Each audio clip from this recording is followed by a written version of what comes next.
Boker Tov, Good Nisruchag. Today's daf is daf Samach Beis in Mציעא, as we learned for Achenu Kol Beis Yisrael on Usun Basar V'Shivya. Yesterday, at the end of yesterday's daf, there was a machlokus between Rabbi Lezer, and Rabbi Yochanan, whether if you collect ribit, you collected interest. Now we're talking about real interest. I lent you $1 and I want $1.10 back. I want interest. And he was set up as a loan and set up with interest. Okay, I collected that $1.10. Now, do I have an obligation to return the 10 cents? So I have an obligation to return the rebit, the interest. Rabbi Lezer says you do. And all you can take him to court. After I paid, I was over in an Isser. The guy who paid me is over in Isser, and I was over in Isser. Now, the Lova, who paid the extra money, paid the ribbit, can take the malva to court, and the court will decide if it was really interest that he has to give it back. The lender, the malva has to give back to the Lova the money. That's what Rabbi Lezer says. Rabbi Yochanan says no. Ribbis Sutsa does not have to go back. Even Rabbi Lezer, though, is moda, the ribbis rabbanim, what we call avak ribbis, the dust of ribbis. It's like indirect ribbis. What does that mean? It wasn't really a loan. It was set up originally as a sale, but it turned out that it was sort of like a loan later on. It wasn't really a loan up front. It wasn't a direct loan. It was what we call an indirect loan. That does not return because it's not really ribbis manatorah. But ribbis manatorah has to be returned, says Rabbi Lezer. Rabbi Yochanan says not. Last line on Samach Chafim Bey says this. What's Rabbi Lezer's reason why he says that ribbis ksutza, if it's real ribbis d'oraisa, direct ribbis, must be returned? Pasuk says you should make your brother live with you. Return the money. So he should be able to live. Rash, the Ger says he should be able to live with you. If you're constantly commit usury against him by taking ribbit, making his life impossible, you return it to him. That's Rabbi Lezer's reason. What does Rabbi Yochanan do with that pasuk? He used that pasuk for a famous drasha of two guys out in the desert with only enough water for one person. What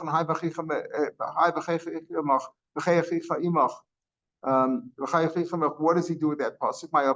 The boy Ketanya used it for the following drasha. Two people were on the road. One of them had a jug of water. Shneim Mason. If they both drink from that jug of water, they'll both die. There's not enough water to sustain. If they both share the water, there's not enough water to sustain them until they get to the next place where they can get water, to the next city or whatever. If one of them keeps it to himself, presumably the one who owns the water, and he'll come to a settlement where he can get water. So what's the halacha? Dorsh ben Petura. Batura says, "Mutav yishtu shneim." They should both drink v'yamusu and let them die. A person should not drink the water and see the other guy die. Meaning, I'm going to drink the water, I'll live, and I'll let you die. So you shouldn't do that. Rather, both drink the water little by little, and if they die, they die, and that's the better thing to do. Maybe a miracle will happen; it'll start raining, whatever. Achvar Rekiva, Thor Bekiva, Velima, and he darshan this imach. Your brother must live with you, but means with you meaning you're alive. You have to take care of yourself first. Your life comes before somebody else's. That's Rabbi Kiva's Rasha, and that's what Rabbi Yochanan will do with the pasuk. Not that you have to return usury, the interest to him. No, you don't have to do that. It means that if you only have enough water for yourself and not for the other guy, you shouldn't both die, but rather your life takes precedence over his. Okay, so we have this machlokas. Now, clearly, the Brahma's sakwa there was we ribbis ksutzi yotzba deyad, and we passed like Rabbi Lezer that if it was direct ribbis, that's actionable in court, and the lova after paying it can demand it back in court if it's ribbis ksutzi, not ribbis drabanan, because that's not really ribbis. Okay, now we have a kasha on Rabbi Yochanan. Rabbi Yochanan says you don't have to return it. We paskin that you do have to return ribbis ksutzi, real ribbis oraisa. What about this case? So let's say the father left them over, the father died, and left them some money, including interest, ribbis. Even though the children know that it's ribbis, they know that this money that they have was gained illegally. They don't have to return it. That's what it says, they don't have to return it. So it's mashma inu who they themselves don't have to return it. Mashma that the father does. It says the father left them over some rebit, they don't have to return it. Okay, they don't have to mashma that the father, if he would be alive, they'd have to return it. That's a kasha on Rabbi Yochanan that says you don't have to return it. Says the Gemara, but Rabbi Yochanan will answer that the halacha really is that he doesn't have to return it either. Now, mind you, they're all over on the halacha. We said the other day that there's a double avera of neshech and marbis. They're both averas, and they're both on the loba and on the malvin. We'll see it's even on the orev and on the edim. The isra is on all of them. So he says that the isra is on all of them, but once it's done, Rabbi Yochanan says you don't have to return it. He says, but since the Sefer says there's a case where the children do have to return their father's ill-gotten item, what's that? So therefore we talk about the children in the ratio too, but the truth is the father wouldn't have to return either, according to Rabbi Yochanan. What's the Sefer? So the father left them over a cow or a garment or anything which is distinguishable. In other words, everybody knows that item belonged to somebody else, and the father took it as rebit. Okay, he says, I'll lend you $1,000, pay me back $1,000, plus give me your coat.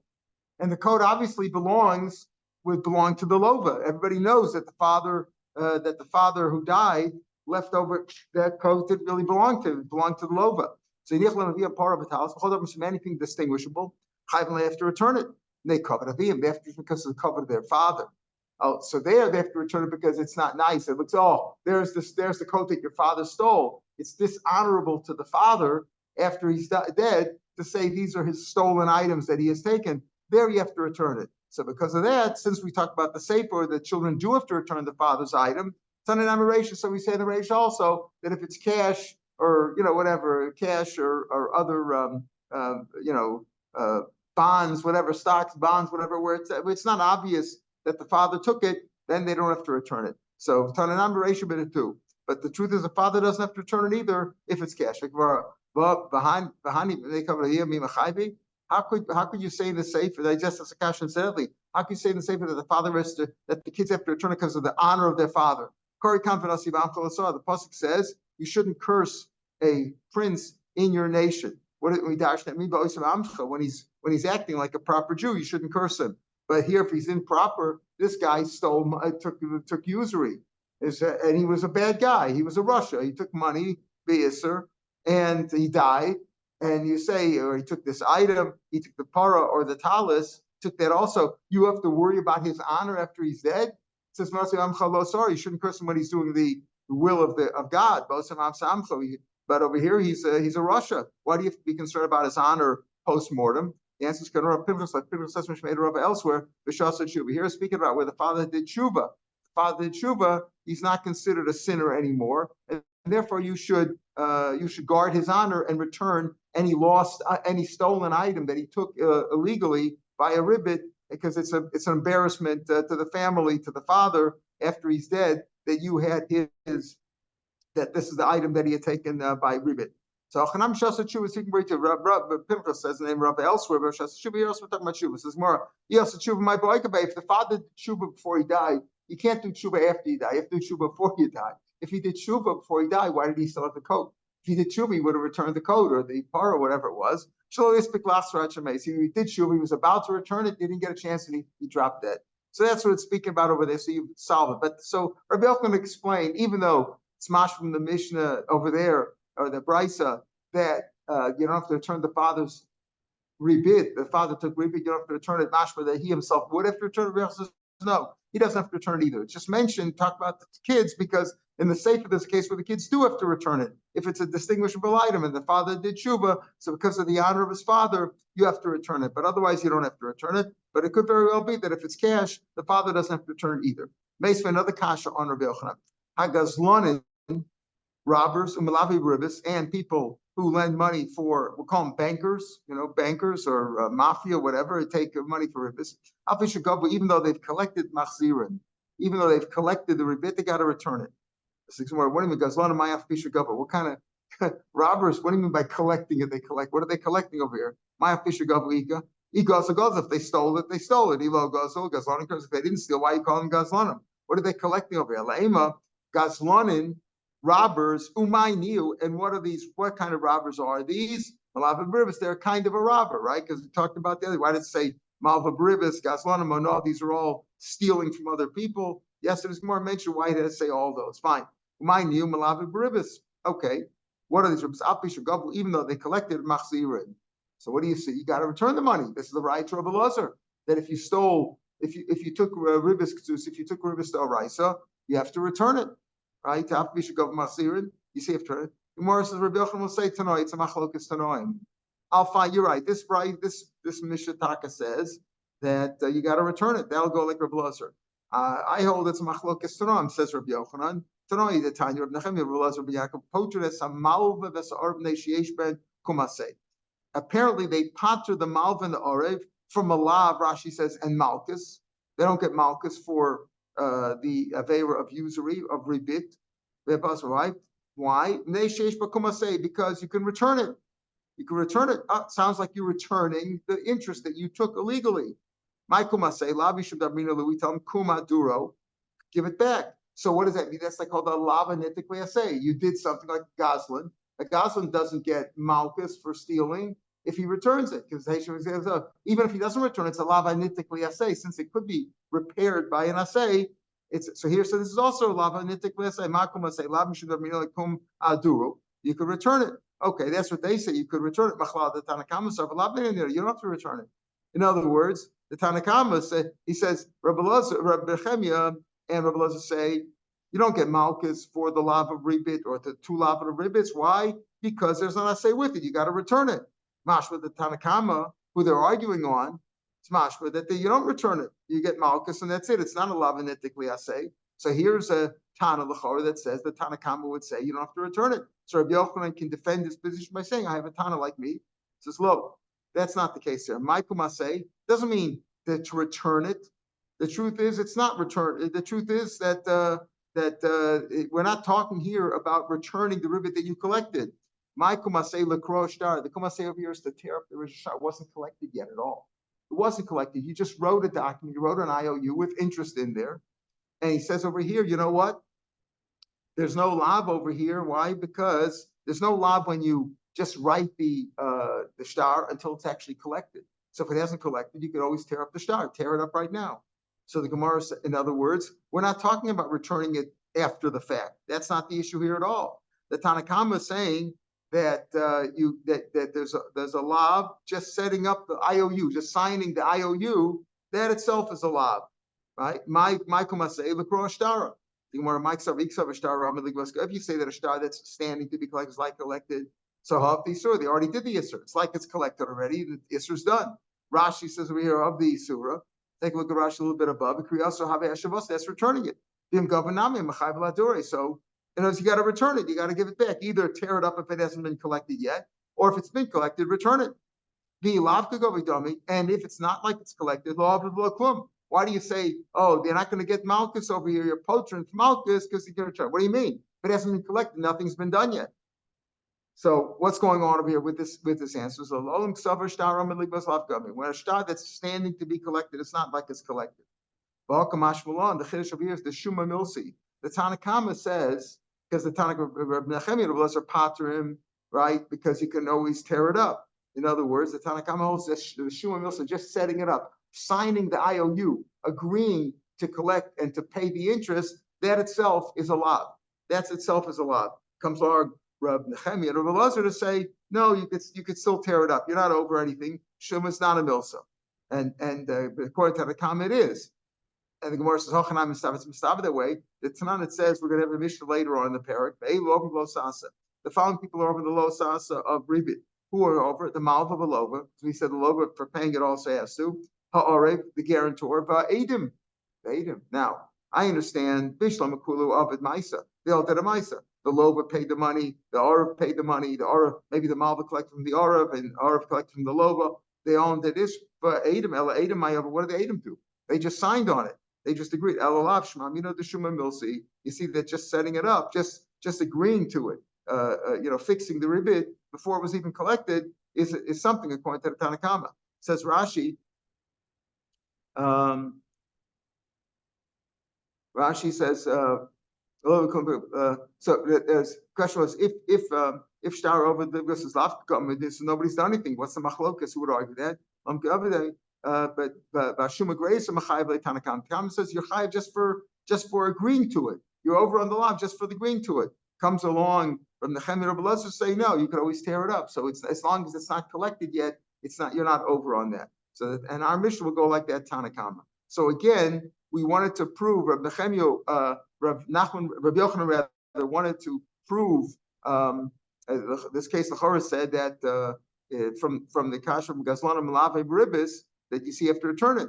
So Rabbi Yochanan wants to say no, it's a machlokas tanaim. That must as Gemara know that machlokas tanaim is not about whether you return it after the fact, but rather are you over as soon as you write the IOU and sign it, or since you could tear it up first, you're not over on it yet. But we're not talking about returning the money after you've collected it. So therefore, the Gemara seems to stay with Rabbi Elazar's opinion that ribis ktutza yosef b'dayanim. If it's fixed ribis d'oraisa, the loba can demand it back in court after he's paid it, even though he's been over on the Isser. He's over on the Isser already. Amrav Safra. Kol she'ilu. But so what would you say? Would you say though that it's a lavanitic say because you can get it back? The Gemara doesn't say that. The Gemara doesn't say that it's a lavanitic say since you could return mashma that you're over right away. Even with the Adam, what are the Adam going to be? How are they going to fix it? They can't fix it by returning it. They were over on the Isser. Smash, but the Isser of ribis is on both of them immediately, as soon as they agree to it, or if it's paid. If it's paid, according to the Tanakama here, it's mashma that you're over even immediately as soon as you sign on it because the Adam are chayav. So you're over on the Isser of ribit as soon as you signed on it, whether it was collected or not. Now, if you actually collected it, Rabbi says you could demand the money back, but the Isser is mashma you're over right away. Amr Safra. Or about 10 lines from the bottom of the page. Now, by Goyim, even though we know throughout history the church used the Jews as money lenders, because the church also apparently, I don't know, I'm not talking in the church, but apparently they also followed the rules in the Torah not to collect ribbit. We hold though, I mean, before the Catholic Church, Goyim lent money for ribbit. In other words, they would collect. And not only that, they would demand it. If you had a deal, like let's say a Jew had a IOU with rebit. I lend you $100. I want back 120, and the guy that Loba doesn't want to pay. The Malva takes to the court. The court won't enforce that IOU because it's against the Torah. Yeah. But by the Goyim, they did that. Yeah, the Goyim, this is normal. It's like going to the bank today. So Rav Yosef says an interesting thing. If by Goyish rules they would collect it. In other words, it was a legitimate loan, and they signed it and everything. And there's an IOU. He owes him $120 instead of $100. But in our rules, in the Jewish laws, as we said, as Rav Elazar says, but that kind of a loan that would be enforceable in a Goyish court by Goyim, in a Jewish court, that's what we really call ribis ktsutza. We'll see that's real ribis ktsutza, a real ribis that a Goyim would enforce. By the Jews, the Malv has to give back money to the Lova. In other words, the Lova can demand the money back in court. But let's say in their court that's not considered a usury. They wouldn't take the money from the Lova to the Malv and force them to pay. But dinenu in our rules ain't machzir Malv Lova, meaning like ribis rabbanan, where it's not really ribis, it's not a real loan with not real fixed interest loan. So in a case like that, where they wouldn't take from the Lova to the Malva by the Goyim, we also wouldn't return it. The Malva wouldn't have to return it to the Lova because it's not real ribis min Torah. That's what Rav Safra said. So we're trying to do what are the cases that he's talking about? So Rabbi said Rabbi Yosef will klalu. Rav Safra said the halacha. Rabbi said Rabbi Yosef, is that a general principle that always rules? What about if I lend you a bushel and you give me back a bushel? Even if the bushel went up in price, right? The price might have doubled in between. By their rules, you collect it, right? I lent you a saw, get back a saw. There you collect it. But by our rules, we don't return that, right? In other words, that's not really a loan with a fixed price, with a fixed interest. What's Minotaur? What's a loan that's also Minotaur? I lend you $100 and I say you're going to give me back 120 because you're going to give it back to me in a week or a month. And for the time value of holding the money, you got to give me back more money. Over here, if I lend you a bushel and I want back a bushel, even if the bushel went up in price, that may be also drabanan, right? You got to be careful with that because it's like ribit, but it's not really ribit. So over there's a case where the goyim would collect it, even if it went up in price. They could demand it in court, even if the price went up by the goyim. And in our rules, we wouldn't return it if it went up in price and the malva collected the bushel at the higher price among Jews. The loba could not demand back the interest. There's an exception to your rule. They don't see that as a loan. They see that as a deposit. I give you a bushel, give me back the bushel later on, right? I got to leave town now. Give me a bushel, give me back. That's not really a loan. Rav Safra's talking about something that's seen as a loan, with interest. If by their rules you could collect it, by our rules you have to give it back. If by their rules you can't collect it, by our rules you don't have to give it back. So there's a case where, though, by their rules you collect it, and by our rules you don't have to give it back. They don't see that as a loan. That's seen just as a deposit. Here's a bushel, give me back a bushel. The 2 lines from Rashi. Oh, here's a famous case we're going to talk about. That mashkanta b'lan chaysa means I took from you a mortgage, and I don't deduct it. What does that mean? I'm the lender. Listen carefully. I'm the lender. You need to borrow $1,000. I give you $1,000. I'm lending it to you, and I'm going to hold your field as collateral, mortgage. Okay. Now, what's the halacha? Basically, if I lend you $1,000, you're going to give me back $1,000. I'll give you back your field. What about the fruits on the field? Am I entitled to eat them? That would be rebit, right? But in that case, it's seen more, right? It's not a ribis d'oraisa, because I didn't say ribis d'oraisa is here's $1,000. I want $1,000 back plus interest. This wasn't done that way. Maybe the field won't yield any fruits. There's no ribis ksus over there. Yet it does appear to be ribis. It's not nice. The rabbis don't like that. That's called mashkanta b'lo nechaisa. I take the mashkan without deducting. You would say, listen, the proper thing might be to say, okay, I give you $1,000. Give me the field. While I had the field, before you were able to turn the money, I ate $100 worth of fruits or grain, whatever. So I should deduct that. But I didn't deduct. That's what I mean below nechaisa. I didn't deduct anything. The b'nei motzim lova malva there, you can there. That's ribit. The lova, the malva could demand the whole thing. Meaning, you could take the fruits and get his $1,000 back too. But in our case, we wouldn't return it, right? You wouldn't return it because it's not ribis ksutza. It's only ribis rabbanan, because it wasn't done in the form of a ribis ksutza. This wasn't even done. You could see it really as a purchase. You can see it says, the answer is because they see that as a purchase. What happens? I give you $1,000, right? You need to borrow $1,000. And I say, I'm going to take your field as collateral, right? Let's say you never pay me back. What happens? It was a purchase. I bought your field for $1,000. I agreed to it, right? So they see that as a purchase. So we're talking about a loan. You're talking about a case of a loan with rebit. There, if it's collectible by them, it's returnable by us. If it's not collectible by them, then it's not returnable by us. So what are the cases you're talking about? Every case we bring up as an excuse to try to knock down this rule, you're defending. And the Kamar Rav Safra Mayos Lashmi. What is he teaching me? Anything by where their rules are. You take from Lova to Malva, but then in our rules, we return it from the Malva to Lova. In other words, it's actionable in court. The Lova can demand it back. Remind you, what's that? Ribis Ksutza.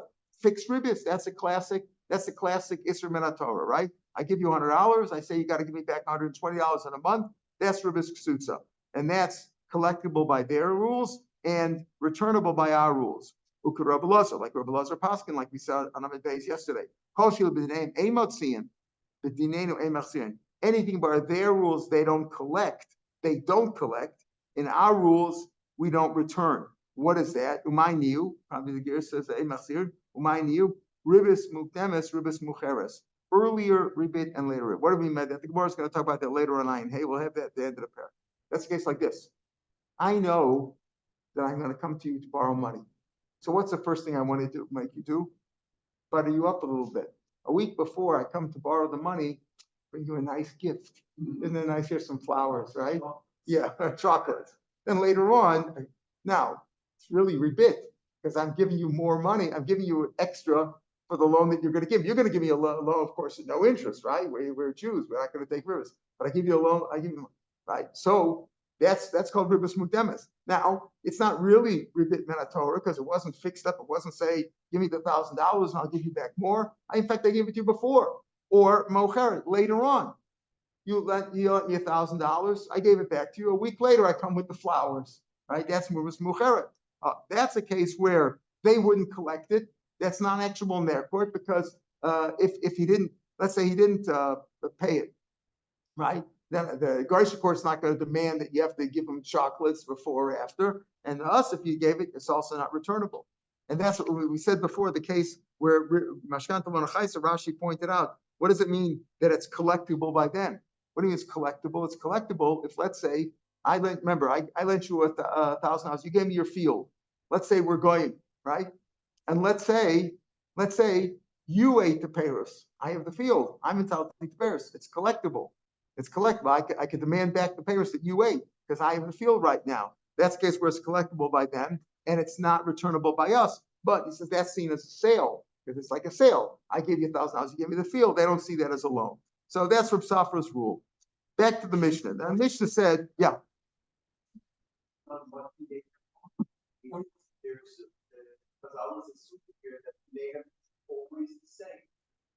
When it was Chazal was talking about where it was, that's what I said at the beginning. The Catholics didn't have this rule, right? That's why they used the Jews because they felt that you couldn't take usury. They had anti-usury laws among the Catholics, right? So obviously we're not talking about the Catholics here. We're talking about among the Jews, maybe in Bavel, where this was among the Goyim, among the Goyim, that by them there was interest was a standard thing, just like it is in the world today. Interest is a standard thing. It's collectible. You go to a bank or a mortgage company or any household finance, whatever it is, and you borrow money and you sign, you got to pay. It's actionable in court. You can't tell them ribis rice or ribis suits. You can't tell them those things. In other words, it sounds as if they're making it dependent upon where. That's right. On the volume, this is the rule. That's right. Yeah. Rav Safra. What was Rav Safra's whole point?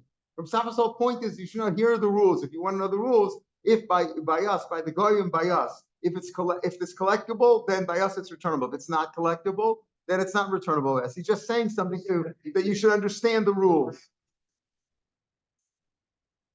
Yeah. Right. Right. He's trying to explain that something they could have. It must be where they lived in Bavel because it was something they understood. So they understood that. He says you should know if by them they could collect it, we have to return it. If it's not collectible, we don't have to return it. Okay, so the Mishnah said, we talked about basic idea of ribit, which is ribis ksuts as we see now, and you're over, right? But the malv and the lov are over, and then it said, what's an example of what's usher? Mar says if you lend 4 for 5 back, or you lend, I give you 2 bushels and I went 3 bushels back, that's classic ribit. Then he says, what's some harvest, some arba of a payros, and he gives us example, and we explained already in the Mishnah. Rashi explained it, and we saw it in the Gemara also, that's the case of Drabanan, where it was originally set up as a purchase. I bought from you, I bought from you chitin for 25. And that's the market price. Now, you don't even have to have the chitin right now, but if the market price was there, that was the market price, it's okay. Why? Listen carefully, because you can go out and buy it now for 25. In other words, even though I bought it from you, and you don't have it right now, but you could buy it for the 25. I gave you 25. And you could buy it for 25, that's okay. Because it's like you have it. It's like you have it since the price is there already. And it was done as a purchase. And if later on the price went up, then we get into the issue that the Mishnah discussed. So the Gemara is a strange Gemara here because the way we read the Mishnah, you don't need this whole Gemara. The Gemara is asking what's going on over here. The Mishnah said later on when I come to collect my wheat, you say, well, the wheat now has gone up to 30. I said, yeah, but I want my wheat because I want to sell it and I want to buy wine with it. He says, I'll tell you what, I'll consider the seller said, I'll tell you what, I'll consider it like you have 30. The chitin, you paid me 25, it's worth 30 now. I agree. I'll consider like it's worth 30. And you want to buy wine? I don't have wine now, but I'll give you wine for 30 when I get it. All right, when I get it. Now, if he would have the wine, that's okay, because if we'd have the wine, so it's like, okay, I converted the sale. I originally bought something, right? The sale, I bought the wheat. The wheat is mine. The wheat's mine. That was the price of the wheat. You didn't have it then, but I find that's the wheat. You have it now, fine.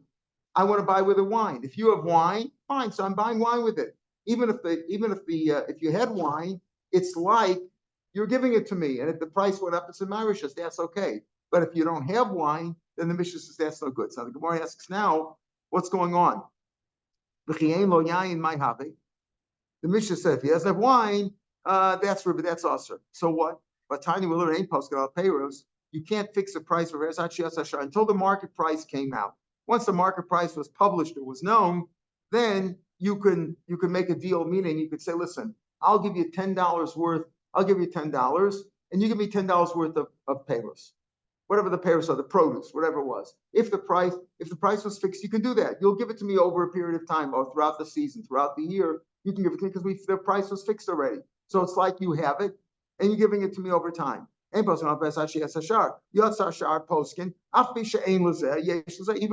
you may not have it, but somebody else has it. Once the price is fixed, people have it. So there's nothing wrong with that. So what's wrong in our Mishnah? Even if you say if you don't have wine, that's a problem. Why? You see, as long as the price is fixed, it's okay. Our Mishnah is talking about when you're trying to turn the chov into a loan. Again, what happened? You owe me the wheat, right? I bought from you wheat. I gave you money. You owe me that money back. Now you want to turn that into a loan. That doesn't look good at Tanya. Let's say you owe me $100. And I stand by your granary and I say, hey, give me my $100. You're doing business here. I want to buy wheat with it. Give me my $100 back. Money. I gave you $100. I lent you $100. You owe me $100. Give it to me. And now I come to your granary and say, give me that $100 that you owe me. I want to buy wheat. You don't need cash. I'll give you the wheat. Say like a shav. Let's figure out what the market price is. Whatever the market price is for the wheat, I owe you $100. I'll give you $100 worth of wheat. I'll give it to you for all these 12 months. Usher. Why? It's not like you returned the money. In other words, you owe me $100. You didn't give me the $100 back. You converted that into a loan. Based on the price of the current price of the wheat. You're going to give it back to me over the period of a year. Then the price might go up. And you never return to me the money. See, if I give you money now, right now, listen carefully. If I give you money right now for wheat, and we say, what's the price of wheat in the market? We know what the price of the wheat is, $25 a bushel. Okay, we know what the price is. And I agree, you're going to give me the wheat over the course of the year. That's okay. Because the price is out there and you could have bought it somewhere else. And that's legitimate. That's a legitimate purchase. But over here, I'm converting a loan. You owe me $100. And now when I collect the money, you say, let's turn that into a loan for the wheat that I'm going to supply to you. Then even if the price of the wheat's out there, but the price might go up. Now I'm effectively giving you money I'm giving you money, the $100 effectively now at this time, because you didn't give me the $100 now. You gave it to me back then. We're converting the money that you owe me into a loan. And when you give me back the wheat later on in the course of the year, it's going to go up in price. That's like rebate. That's also it's not like you gave me if you would give me back the money, the $100, and then I gave you $100, that was a new sale. That's okay. That's a sale. But here we're converting it. That's the problem over here. It's not like the money came into my hand. It's like really a loan. You're converting this you're converting the sale or they're converting the loan into another loan. That's exactly what you're doing. I understand. If it's not like you return it to Myra Elo, so what's the difference? Even if you have the wheat now, what's the difference? To say if the reason is because you didn't return the money to me and you convert it into another loan. So it's not because you don't have the wheat now, you don't have the wine now. The Mishnah says because he doesn't have the wine now. So Myra Elo affiliation nami Elam Rabaya Masnisin Kiratan Rav Safra. The Mishnah is the problem. In the Mishnah is like Rav Safra learned Baribas. The Be'er Rav Chia. Rav Safra learned in the rules of Ribis that he learned in the yeshiva of Rav Chia, the Tanner of Safra of Ribis, the Be'er Rav Chia, this is what he learned. Yesh Ram Shem Mutar. There are things that are mutter to do, but they look like Ribis. They look like an evasion, like you're trying to evade Ribis. Ketzah. Lend me $100. Amalei Mana Ein, I don't have $100. Chit Monesh, I have $100 worth of wheat. Shani Nosach that I can gift you. Nasno Chit Money gave him $100 worth of wheat. What happened over here? The guy needed cash, right? The guy needed cash.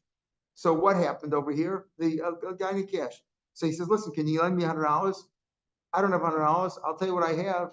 I have $100 worth of wheat. I'll give you the wheat. Okay, he gives him the wheat. After he gives him the $100 worth of wheat, he bought it back from him for $96. He bought it back. Why? Because the guy needed cash. I'll give you the wheat. Here's the wheat, right? Here's the wheat. I'm lending you the wheat. Okay.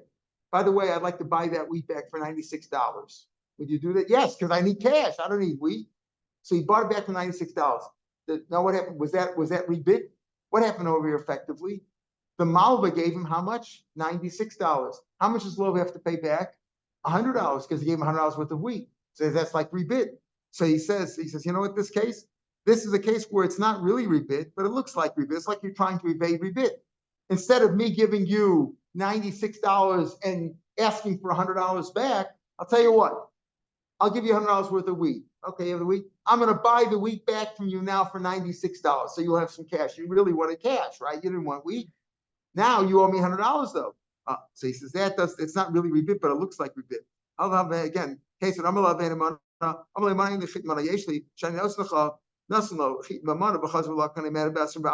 he bought it back from him for he gave him 25 seller, which is $100 or 100 dinars worth of wheat, and he bought it back from him for 24 seller, or which is 96 dinars, right? I'm selling mutter. It's really mutter min Torah. Because it looks like you're just trying to evade the rules of rebid. You shouldn't do that. Hachanami, that's the case in our Mishnah too. You go, here's what happened. He said, lend me 30 dinners. I don't have 30 dinners, but I have 30 dinners worth of wheat. Gave him the wheat. Then he bought it back for him for 25 dinners. Same idea, right? That's what it means in the Mishnah. I'll give you 30, you owe me 30 dinners, and I'll give you 25, but I'll give you 25 dinners for that wheat, but you owe me 30. He is slay chamer. Then he says, if he has wine, right? If he has wine to give in place of that, is the chamer lova. If the lova has wine that he can give in place of that money, the ovle b'shloshim dinner, paver who the kashakam. That's not a problem. I owe you 30 dinners. I'll give you 30 births worth of wine. That's okay. But less than, but no problem. Below, but if he doesn't have it, even less comes to see have any wine. It looks like ribbit because it looks like you gave me how much? 25, and I got to return to you 30. That's what it looks like. It looks like ribbits. That's the case in our Mishnah. But that's not what the words of our Mishnah say. This is why this whole Gemara is very difficult because it doesn't. I understand that the Havman is very hard to understand. You're asking what was the Yisra over here? Says, the whole Mishnah says if he doesn't have wine, that's a problem. He doesn't have wine. Who doesn't have wine? The Malva doesn't have wine. Here we're talking about the Lova. It's very complicated. What was his Havman? He was trying to search Amalei Rava. So what was he complaining about? What was he saying?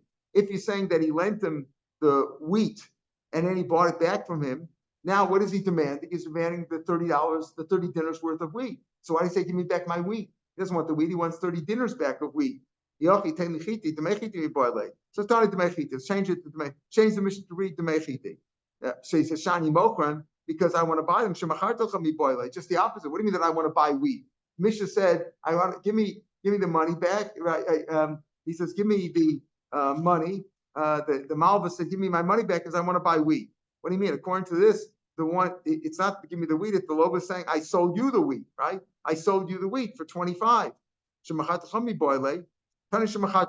the words. What do you mean? So my wheat, I give you wheat for 30 dinners. You want 30 dinners of cash. And I give you 30 dinners, says the Malva to the Lova, right? So what do you mean now it went up? He says now in the Mishnah, what happened was that he says, I bought 25 dinners worth of wheat, right? And then the guy says, give me my wheat. Apparently it's the Lova, right? Says, give me my wheat, or the Malva says, give me my wheat that I want to buy. It's worth now 30. It was worth 30 originally also in the case you just gave, because originally he said, I won 30, and you gave me 30 of wheat, and then you bought it back for 25. But it was originally worth 30 also. Give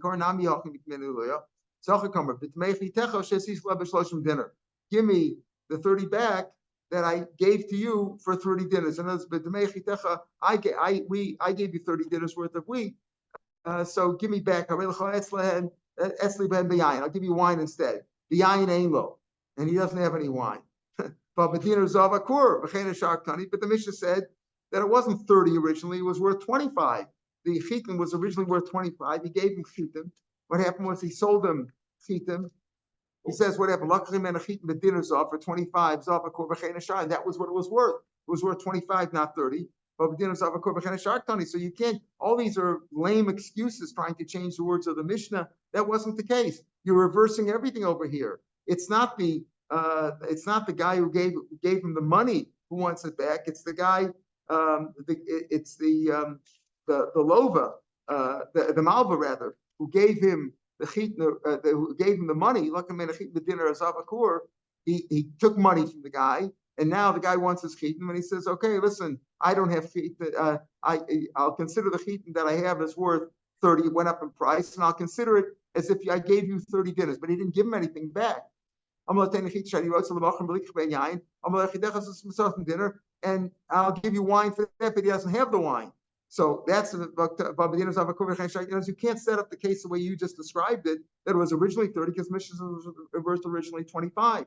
Elam Rava, so Rava's like this: Kishachivna, when I die, Rav Oshia Nafik Gavasi, Rav Oshia is going to come out to meet me when I come to Gan Eden. Why? The Matarza Masisi Gavasi, similar Gemara in the end of Bava Kama, because I explained the Mishnah like he learned it. The Tan Rav Oshia. Hareisha Yanosha, listen to the case. This is the case that we're talking about. It's slightly like the Mishnah, but the Mishnah says he doesn't have the wine. Here he has the wine. What do you mean? You owe me $100. And I say, listen, give me back my money. Give me money. Shani Rosalik, when I want to buy wheat with him. And you said to me, okay, I have chitin. Chitin yeshli. Shani Noslacha. I'll give you the wheat. No problem. I'll give you the wheat for worth $100. Save us like a shar shalach. Go whatever the rate is, whatever the price is right now at the market, I will give you 100 dinars worth of the chitin. He gives man chitin limpor. Now when it came, I wanted to sell the chitin. I wanted to take it. Amalo, give me my chitin that we agreed on the price. And he wrote to the mocher because I want to sell them when I want to buy wine. Amalo, I have wine. I don't have to give you that. Amalo yeshi yayin. Shani nos nacha. I'll give you the wine instead. Whatever the price is in the market. Save us like a shar shalach. Go give you the $100 worth was now it might be worth more now, right? The chitin might have gone up in price and is worth, let's say, 120, and that's okay because I have chitin. So since I have the chitin, it's like I gave it back to you. That's okay. Then when it came to collect the chitin, I said, give me the chitin, $120 worth of chitin. I want to sell me buy wine. Oh, I'll give you wine. I have wine. What is the price of the wine now? Okay, whatever the wine is right now, 120. Then it went up. He gives man yain and came to collect the wine because he wanted to sell it, and that's where it'd be worth 140 now. I want to sell it. I want to buy oil with it. I got oil. I'll give you that. I'll give you the $140 worth of oil, but also kashar, whatever the shar is. Kulam in all these cases in yeshlo, if he has the item that he says, I'll give you the wheat, I'll give you the wine, I'll give you the oil. In all these cases, it's mutter. If he doesn't have it, asur. Now he says, "Umay lokach lokach basa." Rashi takes out lokach in the words of the Mishnah. It's not going on the brisa because the Rav Oshia is not talking about a original sale at all. It's all started with a loan. It all started with a loan. But the idea is that if he has it in stock, even if the price came out. If he has it in stock, that's okay because it's like you bought it right now. It's like it went up in price and went up, it was yours. In other words, in the first case, in our Mishnah, there was no problem that he had to have the chitin because that was a sale. I bought the wheat. I bought wheat from you for a dinner, and that was for dinner, so for 25 dinners, and that was the price in the shar. Even if you don't have it right now, it was a purchase. It wasn't a loan at all. Well, it was a purchase. I said, okay, you give it to me in the course of the year at this price, fine. And now it went up to later on. That's no problem. If you give me the chit, it wouldn't be a problem. The problem is, I say I want the chit, and you say you want to give me wine, and you don't have the wine.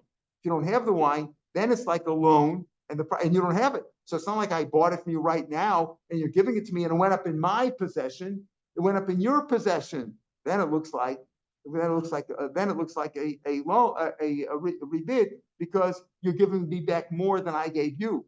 Right? I originally gave you 25 dinners. Okay, that was worth 30 later on, but that's okay because it was a purchase.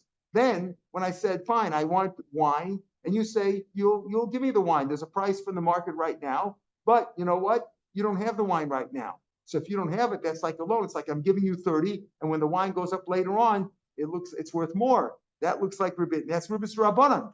And as according to a blazer, it's not returnable if I collect it, but it is ribis rabbanan. You shouldn't do that. And that's what Rav Oshi is explaining there too. If you have the item that I want to replace it with, that's okay, because then I'm giving it to you right now. So if I went up in price by the time you collected it, it went up in your rishus, not in my rishus. But that's what we mean by yayin. If you don't have it, then it's like a loan with ribit. It's ribit rabbanan, but it looks like ribit. And here's where we'll pick it up from tomorrow. So that's what he ends off. He says, yeah, and also my luck. Also Rashi takes out because it's in our Mishnah, it wasn't really a loan anyway. So it wasn't luck. It wasn't luck of also. It was luck. It was a purchase. So he takes that out. We'll pick it up from Amar Rav about 12 lines down tomorrow, Mr. Shem. Have a good day, everybody. Call to.